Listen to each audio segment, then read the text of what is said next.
Paris, France, getting ready to read a few poems for Dan Schneider and his colleagues for a radio show.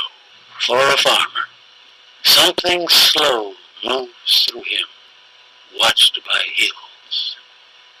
Something low within each rock receives his noonday wish, then crumbles rich.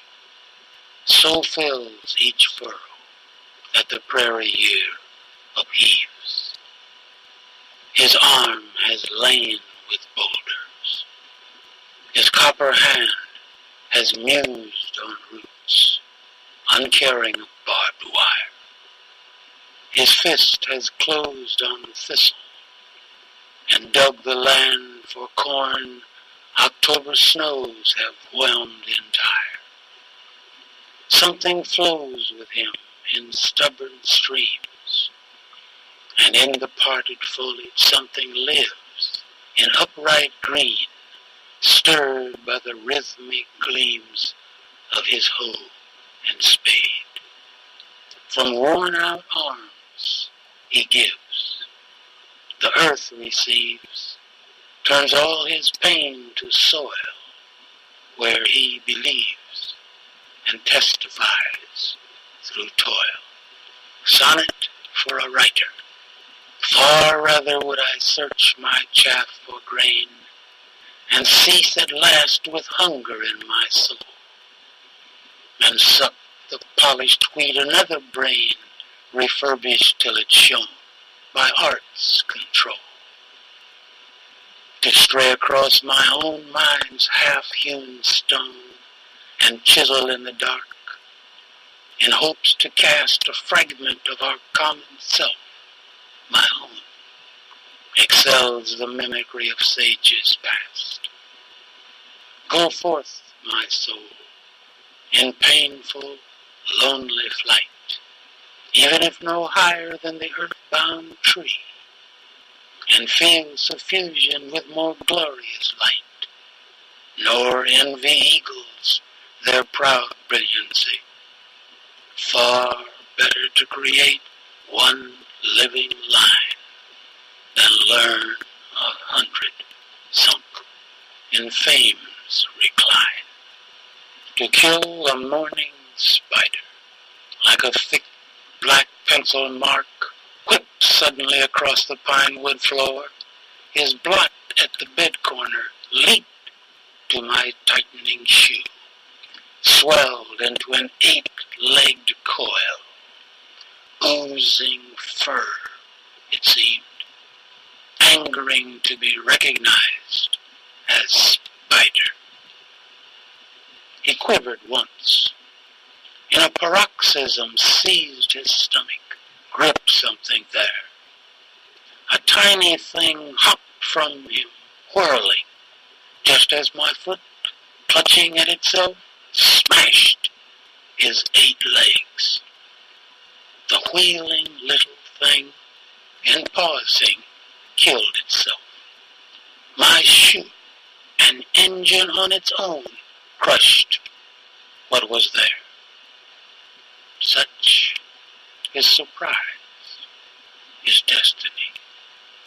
A spider in disguise, an insect fleeing, and we watchers from our sleep awaking to close their being.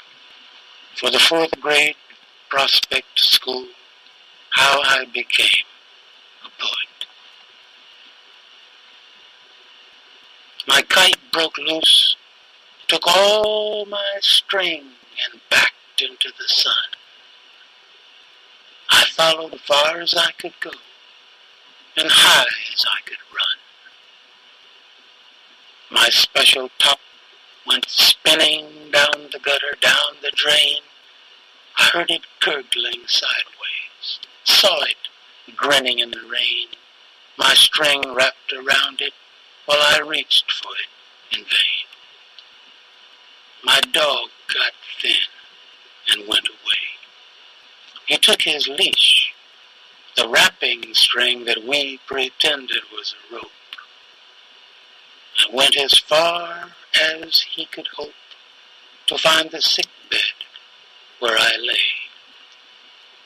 And now, when I remember strings and how they bind together things and how they stretch like reach and run and hold like hope and give like sun, I tie together things I know and wind up with a poem to show. The Negro never saw him, never can. Hypothetical, haunting man. Eyes a saucer, yes sir, bosser, dice a clicking, razor flicking. The ness froze him in a dance. A ness never had a chance. Emmett Till, the famous anthology Norton, which always publishes this poem, has a footnote. Here it is. In 1955, Till, a 14-year-old from Chicago, for allegedly whistling at a white woman in Mississippi, was murdered by white men who tied a gin mill fan around his neck and threw his body into the Tallahatchie River. If I'd been writing that footnote, I would have called him Emmett, not Till. Emmett Till. I hear a whistling through the water. Little Emmett won't be still. He keeps floating round the darkness, edging through the silent chill. Tell me, please, that bedtime story of the Fairy River boy who swims forever, deep in treasures, necklaced in a coral toy. Next, a fool forever green. A little bit of fool in me hides behind my inmost tree and pops into the narrow path I walk, blindfolded by my wrath or shrunken by some twist of pain, some hope that will not wind again. He ogles with his antic eyes and somersaults a year, not wise until the patches in his pants go color-wheeling through my glance so fast that I cannot recall that I was mad or sad at all. A little bit of fool in me keeps evergreen my inmost tree. Old black men say. The next one.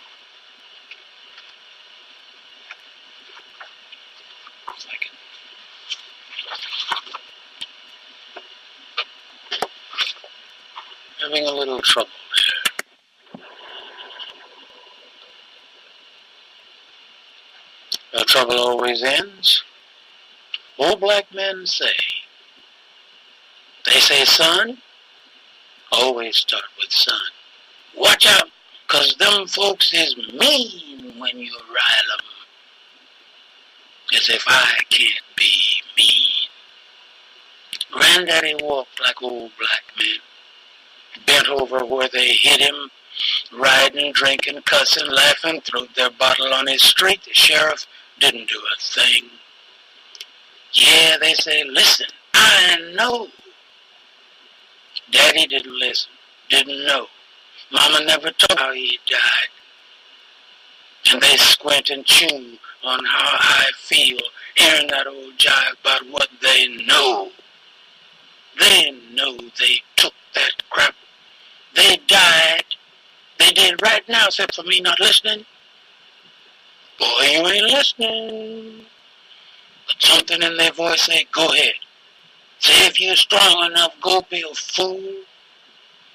Something turns me loose, stays at the door like fist on that old walking cane they didn't need. Took just to poke their minds around the ground. When I leave, them old men's noses suck in like they pain and smart, spitting sideways, looking me up and down like a crop they raised. I'm gonna rile them folks, like I've been riled, gonna be a fool, maybe. Whatever they raised, them old black men. The next, the young ones, flip side. In tight pants, tight skirts, stretched or squeezed, youth hurts. Crammed in, bursting out, flesh will sing and hide its doubt in nervous hips, hopping glance, usurping rouge, provoking stance. Put off or put on, youth hurts, and then it's gone. The next, to Martin, to Luther, to King. To Martin, no carpenter's son, yet in his father's house, without a single nail to drive, he built a separate room. It's their books, his first mountain to climb. To Martin Luther, this black one, no grim-lipped, monkish man.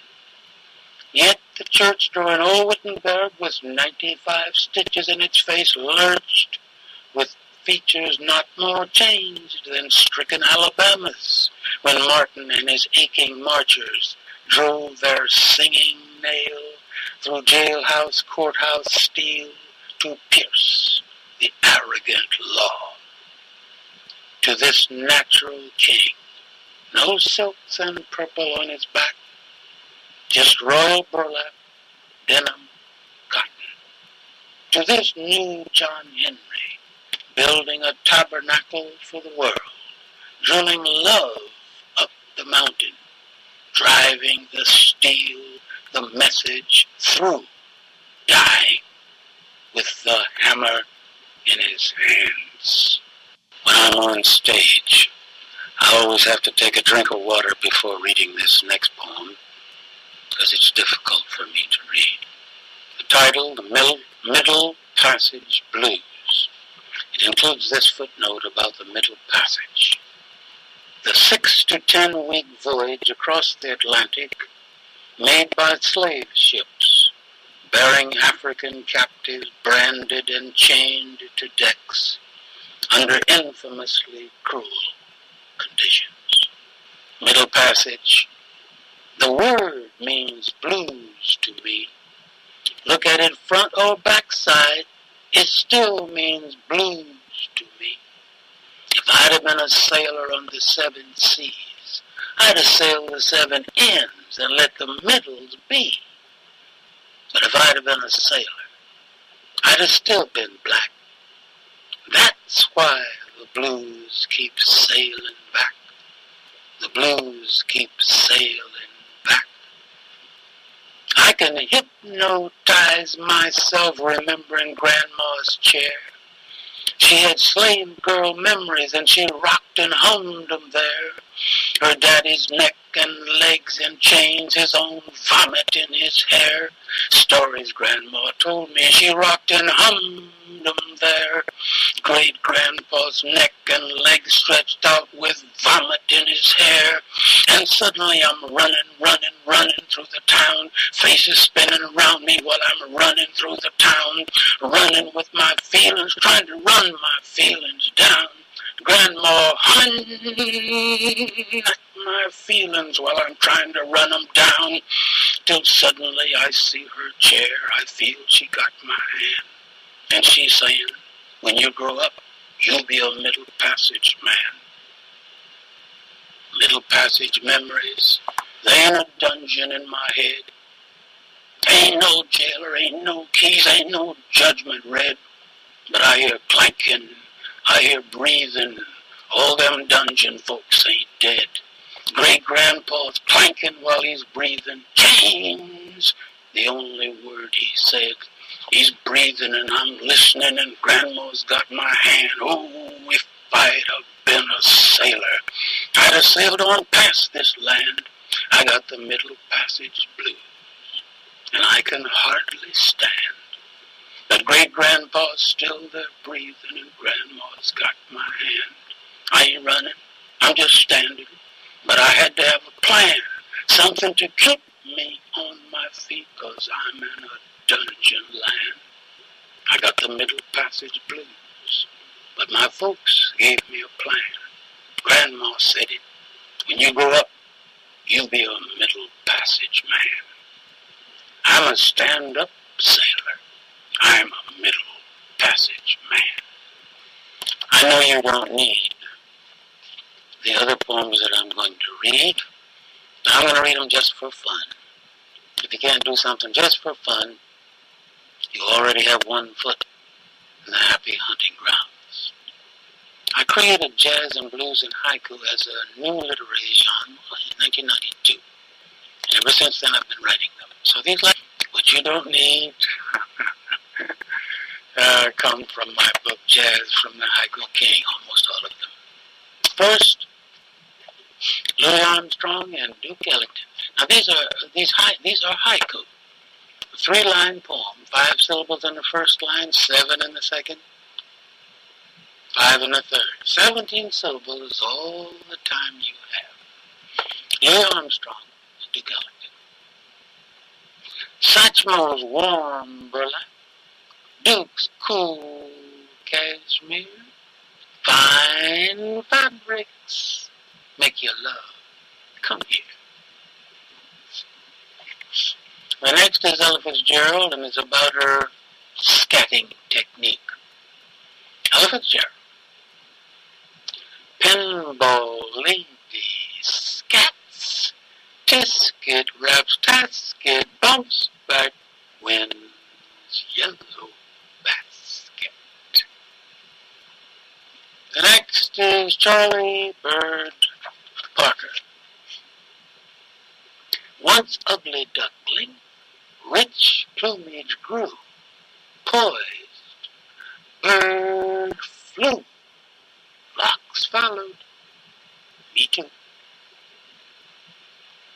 And then John Coltrane, Love Supreme, Jazz Train, Tops, Prompt Lightning Express, but made all local stops.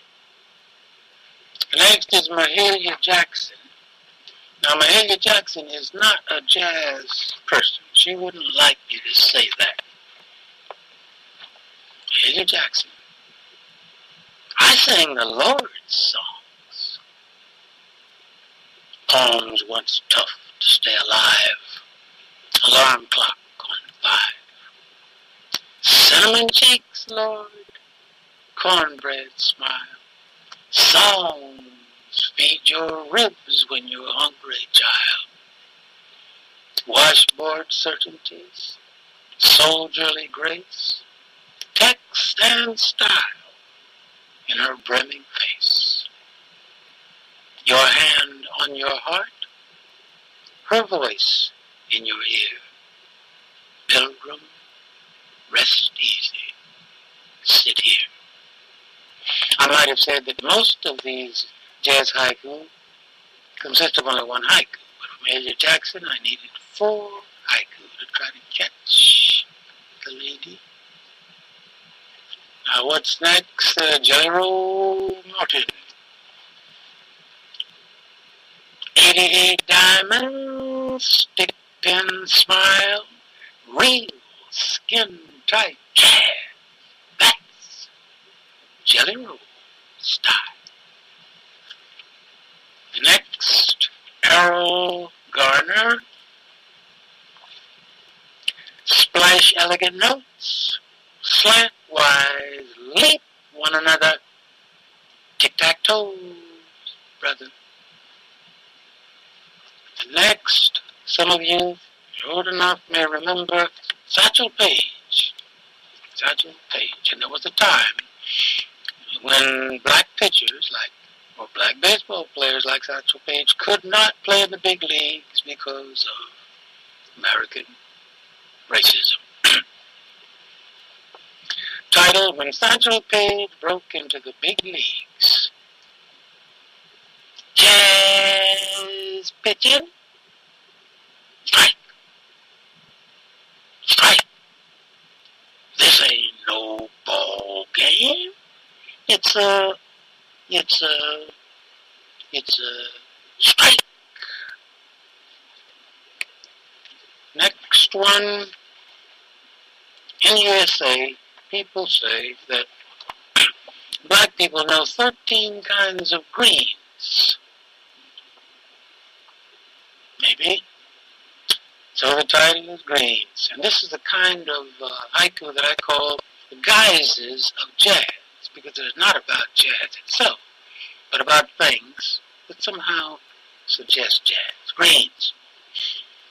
Lids on, steams rising, collard greens, Lord, bubbling jazz. That's appetizing.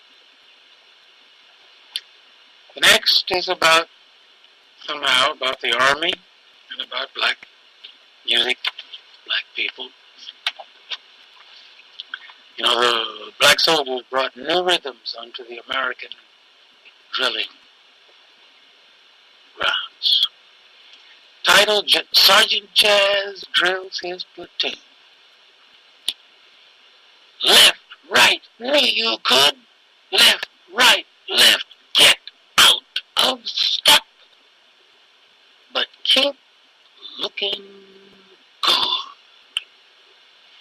Left, right, early, late, left, right, left, left.